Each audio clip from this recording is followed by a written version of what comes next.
Telugu Desam party Janasena social media అరాచకానికి గీతాంజలి అనేటటువంటి ఒక అమ్మాయి రైలు కింద పడి ఆత్మహత్య చేసుకొని చనిపోయినంత దుర్మార్గం ఈ రాష్ట్రంలో జరగడం నిజంగా హృదయాన్ని కలిచివేస్తున్నటువంటి సంఘటన.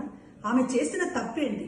జగన్మోహన్ రెడ్డి గారు తన పేరు మీద ఇంటి పట్టా ఇచ్చారని ఆ సభలో పట్టా తీసుకున్న ఆనందంతో మీడియాతో మాట్లాడుతూ నాకు చాలా సంతోషంగా ఉంది, జగనన్న గారు నన్ను ఆశీర్వదించి ఇచ్చారు, జగనన్న గారు నాకు ఇల్లు ఇచ్చారు అని ఒక తన ఉత్సాహాన్ని తన సంతోషాన్ని వ్యక్తం చేసినందుకు ఆమె పైన ఇష్టానుసారంగా ట్రోల్ చేస్తూ Janasena Telugu Desam party social media వాళ్ళు ఇష్టానుసారంగా ఆమె పైన ట్రోల్ చేసి ఒక అవమానకరమైనటువంటి పరిస్థితిని కల్పించడం వల్ల ఆ బిడ్డ తట్టుకోలేక రైలు కింద పడి ఆత్మహత్య చేసుకుంది. ఇద్దరు చిన్న పిల్లలు ఉన్నటువంటి తల్లి గీతాంజలి, భర్త, పిల్లలు ఉన్నటువంటిది.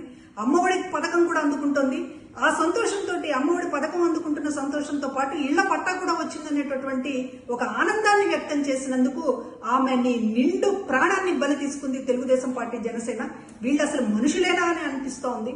ఒక మహిళకి సంబంధించి ఇంత అండగా ఉన్నటువంటి ప్రభుత్వాన్ని చూసి ఓర్వలేక ఈరోజు జగన్మోహన్ రెడ్డి గారి మీద దాడి చేయడమే కాకుండా లబ్ధిదారులు సంతోషంతో 4 మాటలు మాట్లాడినందుకు చివరికి ఆ బిడ్డల్ని తల్లి లేని బిడ్డలుగా చేశారు. ఆమె నిండు జీవితాన్ని బలి తీసుకున్నారు. మిమ్మల్ని ఎట్టి పరిస్థితులు కూడా క్షమించకూడదు. ఈ రాష్ట్రంలో ఉన్న మహిళలందరికీ కూడా చెప్తూ ఉన్నాము. ఇటువంటి ఒక ఆమెని ఇష్టానుసారంగా రకరకాల అవమానకరమైనటువంటి పద్ధతిలో ప్రాణం తీసుకోవాలన్నంత ఒక హింస పెట్టినటువంటి ఈ పార్టీలను ఎక్కడ ఉంచాలో మహిళలు ఆలోచించమని చెప్పి కోరుతూ ఉన్నాం.